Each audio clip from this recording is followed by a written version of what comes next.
Hello and welcome to my channel TFF, Teacher from Finland. My name is Jouni Vilkka and the full title of this video is The Pandemic and the Climate Crisis as Problems for Global Governance. This video is based on an essay I wrote in 2020 and it is part of a series of videos based on essays I wrote as a university student. This video is composed of 4 chapters. 1. World in Chaos. 2. The Rise of the West and the Formation of the Global System. 3. The Global System Now. And finally 4.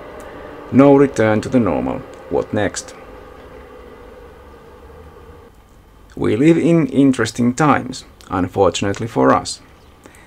On January 13th, 2020, the Director General of the World Health Organization declared a public health emergency of international concern, meaning that COVID-19 was now recognized as a dangerous global pandemic. I was writing this essay in April during lockdown, when everyone was told to avoid physical contact.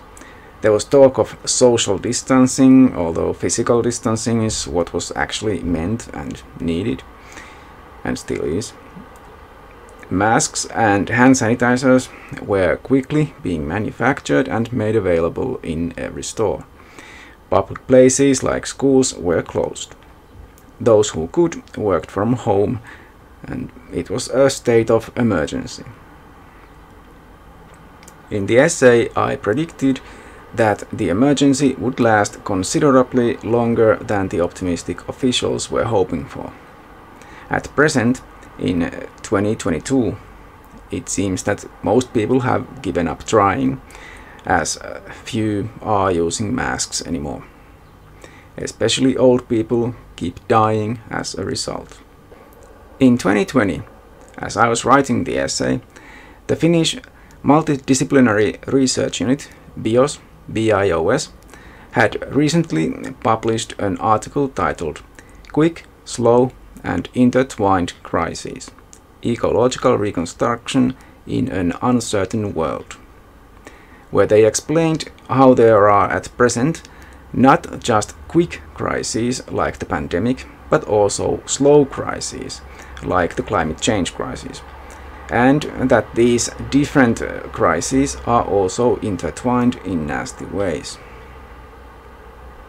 Crises of the past decade, like the pandemic and the crisis of the global food system and the financial system, had been anticipated, though not precisely predicted, because they are systemic features of the system, which makes their occurrence inevitable. Slow crises involving the environment and resource depletion instead are so much slower that they elicit much less action. No short-term changes in the way of doing things in general, no emergency measures can handle things like that. To avoid crossing tipping points like those explained on the website Carbon Brief, big and lasting changes are needed in how societies and global systems are used and governed. A short introduction to the history of the global system is necessary.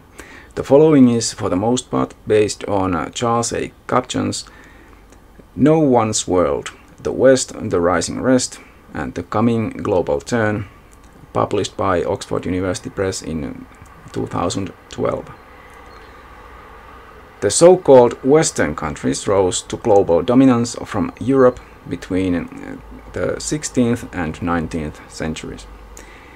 China and the Ottoman Empire were significantly more advanced before this point, but their central governments were too strong for their own good. The rise of European powers was the product of the weakness of central powers. Religion functioned as a unifying force in the Ottoman Empire, but was a major cause of conflict in Europe, not just between different religious groups, but also between religious organizations and secular authorities. A strong middle class was developed in Europe, as well as alliances between independent or fairly independent merchant cities, such as the Hanseatic League. There was in Europe no central authority powerful enough to force its subjects into mere resources. After the Reformation and the following wars over religion, religious freedom increased and states became more secular. The heavy cost of wars increased the power of the bourgeoisie with respect to the rulers, who had to cede to the demands of the taxpayers. Colonial trade increased the importance of trade in general and increased the wealth of the colonizing countries and the bourgeoisie therein. They developed industries and became wealthy. The nouveau riche eventually challenged the status of the traditional aristocracy. The wealth of the people began to be seen as the wealth of the nation and also as a measure of the prestige of the nation. As European powers expanded their influence to other continents, especially in the 19th and early 20th centuries, they also exported procedures and concepts of European international politics, such as the sovereign state, governance, law, diplomacy, and foreign trade. This meant the creation of a world system based on European values and institutions. The idea of national autonomy then led to the independence of India, for example. After the Second World War, the global system was bipolar. The Cold War powers built their spheres of influence from other countries and built nuclear weapons that prevented the war from becoming a hot one due to their deterrent effect. They also tried to prevent other countries from acquiring that technology, for example, with the Treaty on the Non-Proliferation of Nuclear Weapons. After the Cold War, it seemed for a moment that the world, or the global system at least, was finished. History was over, as American-style democracy and economic system spread quickly around the globe. But then, religious terrorism and the rise of the economic power of China showed that things were still changing. Also, Russia and some African countries never became real democracies. It now seemed possible that tribal autocracies, cults of personality, like the Russian paternal autocracy, might not be disappearing. The strange combination of market economy and communism in China, called communal autocracy, as well as political Islam in Arab countries and Pakistan, may well become more influential globally. This chapter is mostly based on Ian Hurd's International Organizations, Politics, Law, Practice, the third edition, published in 2018 by Cambridge University Press. The original is from 2011. There is actually no single global system at present, but rather several international organizations, treaties between countries, and procedures. I call these collectively the global system. Because of the development of information and communications technologies, globalization reached a completely new level in the 21st century. Now it is possible for even individual people from around the world to buy and sell on an international scale. It has also become possible for people to connect and become organized in a new manner. Avaaz is an example of a good type of international global organization that empowers people and gives them a voice in a new way. Many international organizations were created for the purpose of guaranteeing peace and cooperation between countries. The most important of these is the UN, which replaced the failed League of Nations after the Second World War. Most countries have ratified the UN Declaration of Human Rights and related demands. The members of the UN have agreed to not attack or use military force except in self-defense. The UN can decide on the use of various measures, from economic sanctions to forcing peace. Almost all countries are members of the UN, and it has many crucial organizations under its umbrella, such as the World Health Organization, which has become extremely important because of the COVID pandemic. The Economic and Social Council, ECOSOC, of the UN may also become very important because of the pandemic and the economic crisis related to the pandemic. The founding and expansion of the European Union, EU, has been motivated centrally by the aspiration to peace in Europe. The idea is that commerce promotes peace. That is why the foundation of the EU was the European Coal and Steel Community, ECSC, which was founded in 1951. Its purpose was to promote big-scale industry and trade among its members. The structure was built in stages and finally named the EU in 1999. Throughout that early period and since, the organization has expanded as countries have joined what is now the EU. Unfortunately, it is a complicated system, and many people within the EU have a poor understanding of how it works. Also, there is no strong European identity among nearly all the people in Europe, especially with nationalism rising its ugly head again, with the help of Russian internet trolls and funding. Brexit, or the British exit from the EU, was a sign of how easily people can be misled with misinformation and nationalistic propaganda, and how harmful the effects can be. The Euro crisis also revealed conflicts between the northern and southern members of the EU.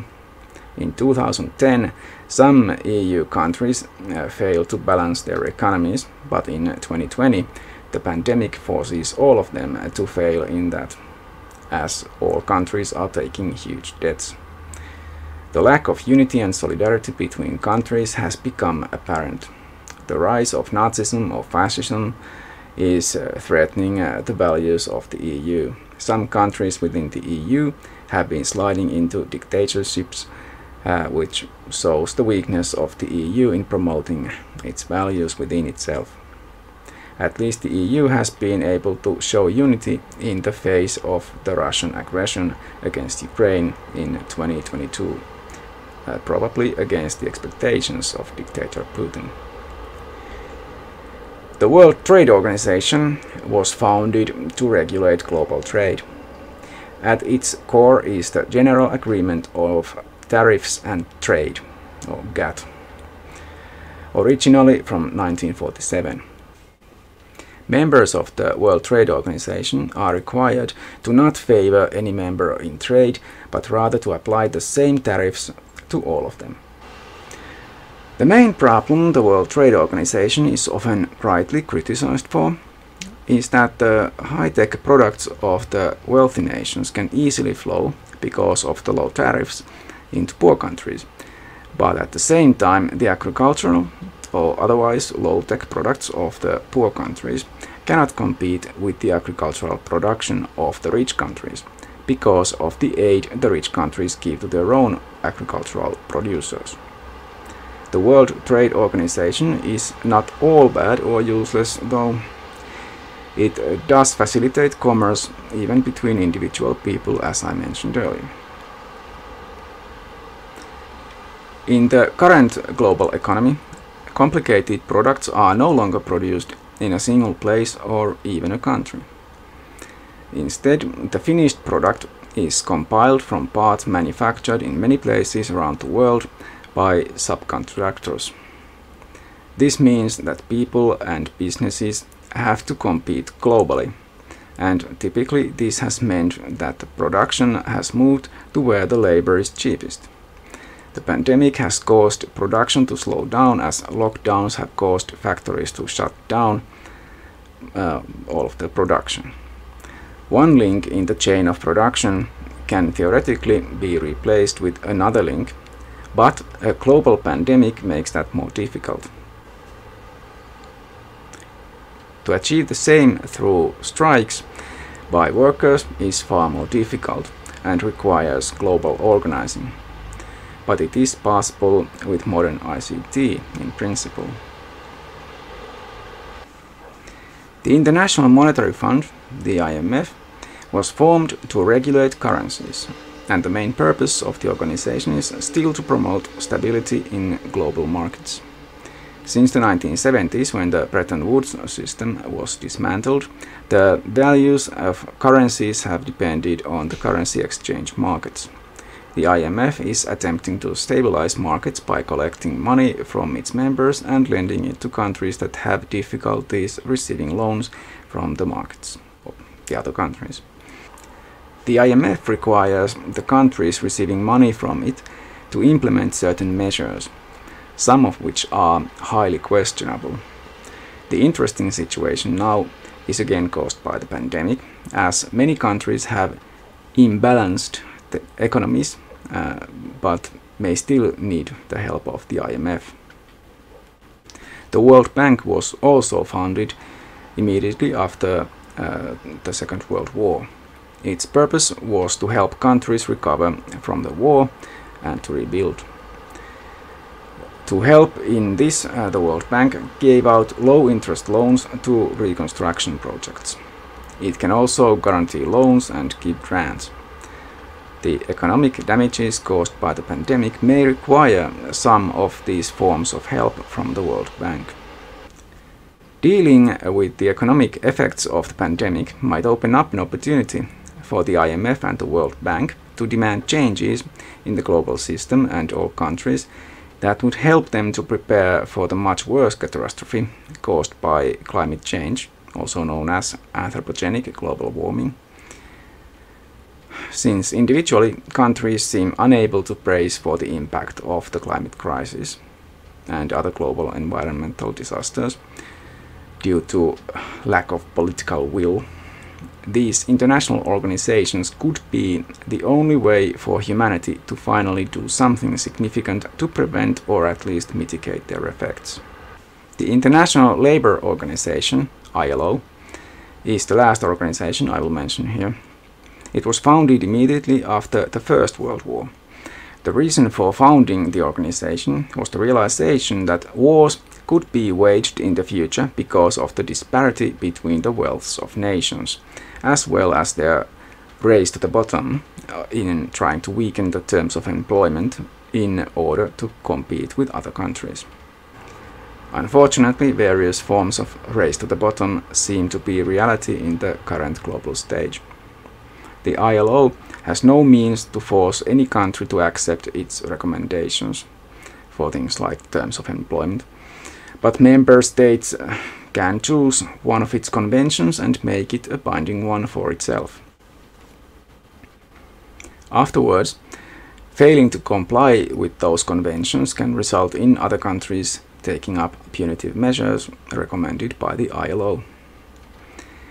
While the ILO is fairly weak, the current crisis, both quick and slow, may strengthen the ILO's standing and significance, because regulating and allocating work in new ways may turn out to play important roles in recovering from the shocks caused by these crises, and especially in preparing for the crises that are coming. In order for the next big turn in history to occur in a controlled manner instead of turning into uncontrollable chaos, Kapchan suggests that Atlantic democracies have to work together. This can prove difficult because of the political polarization, especially in the USA. Economic growth in the West has slowed down, and the integration of the EU may be turning into disintegration due to the rise of nationalism. As a result of these phenomena, the West may be regressing into political irrelevance in the global stage. These trends predate the pandemic and also the disastrous presidency of Donald Trump. In the essay, I predicted that he would be re-elected in 2020, but I'm glad to have been wrong. Still, there is no sign of the change desperately needed in the US, and no unification of the people even in that country, much less globally. China is headed to global dominance, at least economically. This is made possible by significant investments in China in education and high technology, but also the possible overuse of natural resources, especially coal for energy, which the whole world definitely has to stop. The increase in the global significance of China is also an unpleasant thought because of the human rights abuses of that country, such as the treatment of minorities, especially the Uyghurs, and the Orwellian surveillance of ordinary citizens. China is also clearly trying to subdue and assimilate Hong Kong against the promises made in the past.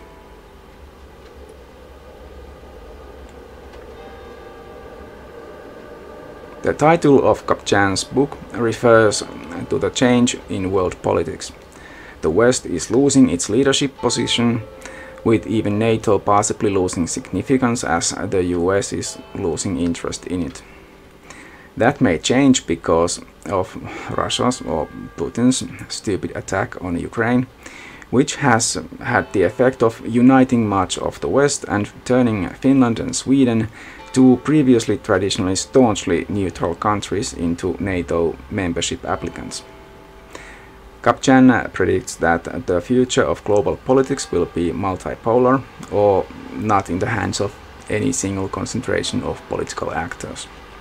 My hope is that instead of countries or alliances of countries, the most influential political actors will be international organizations like the UN.